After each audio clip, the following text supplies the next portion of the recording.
Okay, this is a lesson on completing the square. We've been looking at solving quadratics. We looked at those without a middle term, without a b term, just solving it by taking square roots. We looked at quadratics that we can factor to solve. And the question that comes up is, what if you cannot factor the quadratic? What if it is not factorable? There's another method that will work when they're not factorable called completing the square. And what it means to complete the square is to solve by creating a perfect square. What we mean by a perfect square is something like this. X squared plus 8x plus 16 is what we would refer to as a perfect square. It has a perfect square is the first term, perfect square is the last term. If you take the square root of the first term times the square root of the last term and double it, you will get the middle term. It factors as x plus 4 times x plus 4, or x plus 4 quantity squared. Some other perfect squares here. X squared plus 10x plus 25 is what would go in there to make that a perfect square trinomial. So what we will be doing is creating perfect square trinomials by adding on this constant term, such as we did here, 25. All right, the process for completing the square, here's how it works. So you have a quadratic, down here, x squared plus 4x minus 9 equals 0. You can verify that there are no factors of negative 9 that add to equal 4. So it's not going to work to factor it to solve. So we're going to move on to completing the square. So the first thing we're going to do is move the constant to the other side and leave a space. It looks like this.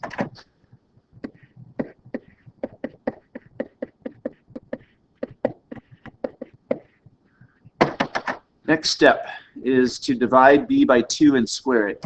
B is this term in front of the x. We're going to take 4 over 2, divide it by 2, square it. 2 squared is 4, so we end up adding into the mix a 4 to each side. So it looks like this.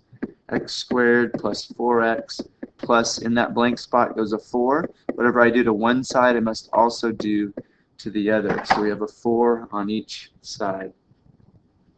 What you'll notice here is that we have created what's called a perfect square trinomial.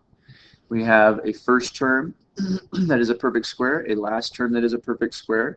If you take the square root of each, multiply them together, and double it, you'll get the middle term here of 4x. So we factor the left side. X plus 2 squared is how that factors. Taking the square root of the first term, the square root of the last term, equals 13. And now it's of the form of the ones that we solved by taking the square root of both sides. And so it looks like this. Take the square root of x plus 2 squared, and we take the plus or minus square root of 13, and we get x plus 2 equals plus or minus square root of 13. The radical undoes the squaring, and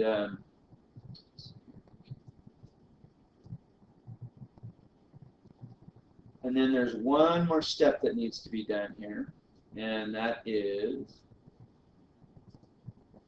to subtract 2 from each side. Now you can't add something under a radical to something that is not, so we're going to just, when we subtract 2, leave it out in front of the plus or minus square root of 13. Now, when we're just doing problems where we're solving by completing the square, it's not a real life sort of problem, a word problem, a applied problem. We're going to just leave it in that form.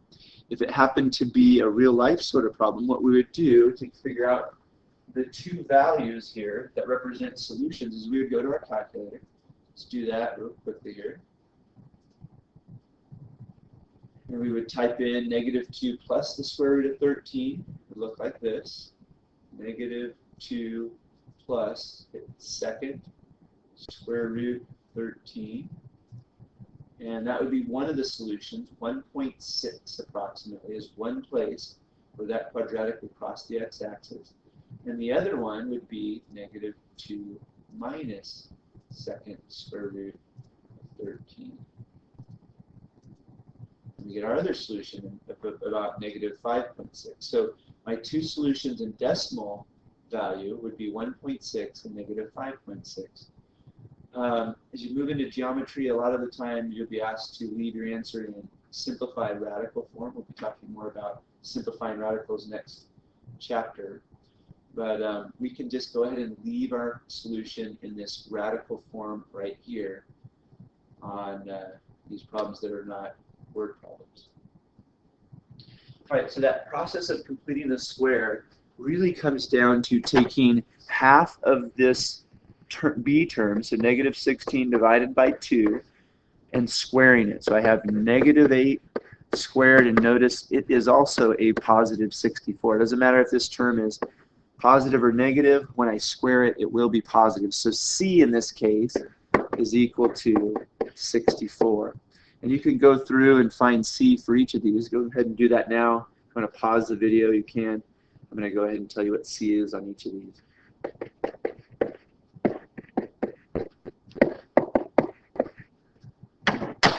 All right, so hopefully you got those. That's the completing the square step. Notice that each of these has a coefficient of 1 in front of the x squared. So that's necessary to be able to complete the square. If it's not a 1, you would need to divide both sides of the equation through by a to force that issue. All right, here's quadratic set equal to 0. We're going to solve it by completing the square. First step is to move the 16 over.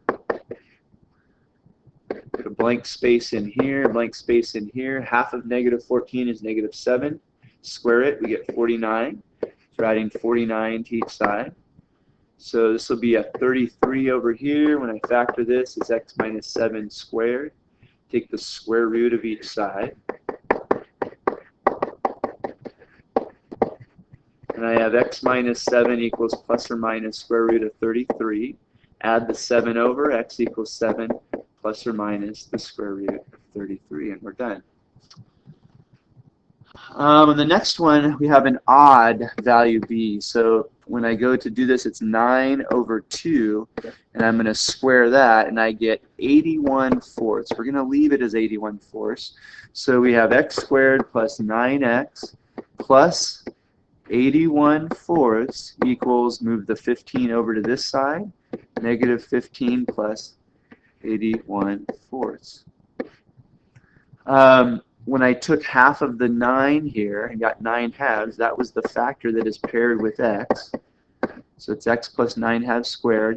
When I add negative 15 plus 81 fourths, maybe think of it as negative 15 plus 20 and 1/4, which gives us 5 and a 4th, which in improper fraction form would be 5 times 4 is 20 plus 1 is 21 fourths. So I have x plus 9 halves squared equals 21 fourths.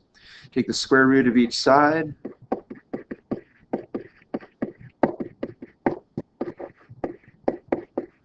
The way to think about the right-hand side is we've got plus or minus square root of 21 over square root of 4. Square root of 4 is 2, so it's plus or minus square root of 21 over 2.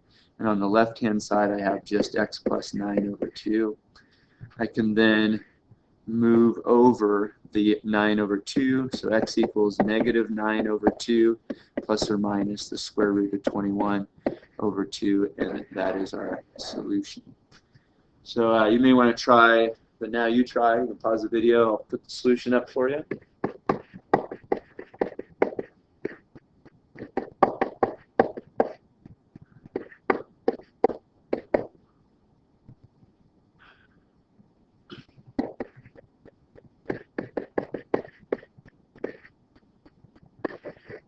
When you go to take the plus or minus square root of each side, you'll notice there's an issue here. Trying to take the square root of negative 6 will give you an error message. There's no real solution on this one. You can see that right here when you try to take the square root of negative 6. All right, here are some that are not already solved for, not already set equal to 0. We're going to just go ahead and solve this one as is. Assume we're going to use completing the square. The constant term is already on the right. And So we'll add in a 9 here, a 9 here. That's 153. That factors as x plus 3 squared. We take the square root of each side.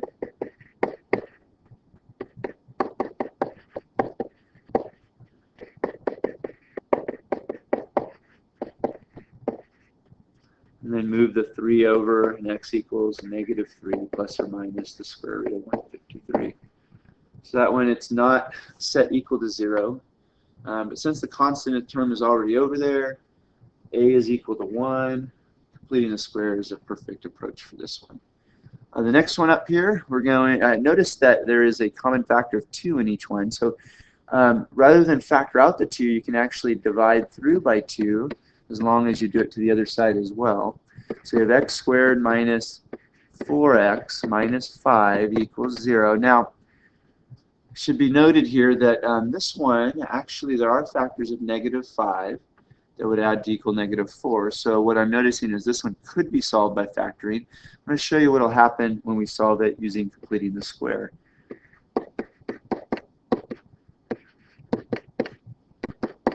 So taking half of negative 4, that's negative 2, squaring it gives us 4.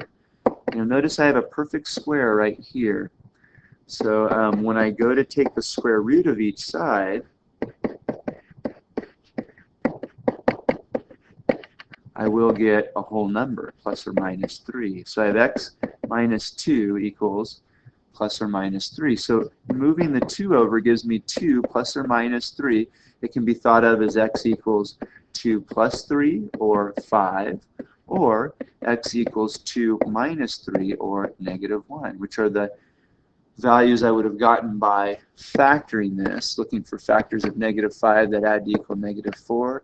They would have been negative 5 and 1. So my factors would have been x minus 5 and x plus 1 equals 0, and I would have gotten the same solutions that I got using completing the square. So it'll work even for ones that are factorable. Got to make sure that this coefficient of x squared is 1 before you move forward. We'll talk a little bit more about that in the next lesson. For now, I just want to focus on completing a square to solve these ones that mostly the ones that can't be factored. So you could try the 2 down below. I'm going to do them real quickly here.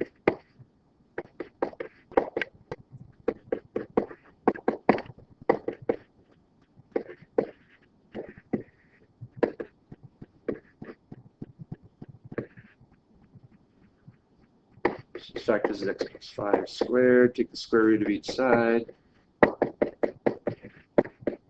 Move the 5 over. This one I would divide through by 3 first.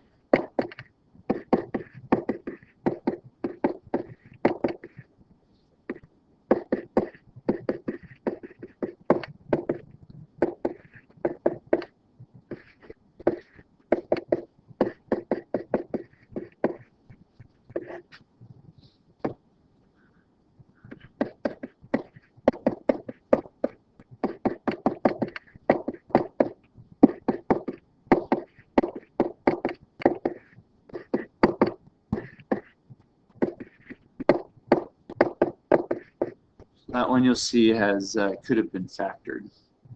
Okay, that's it. So write a summary up.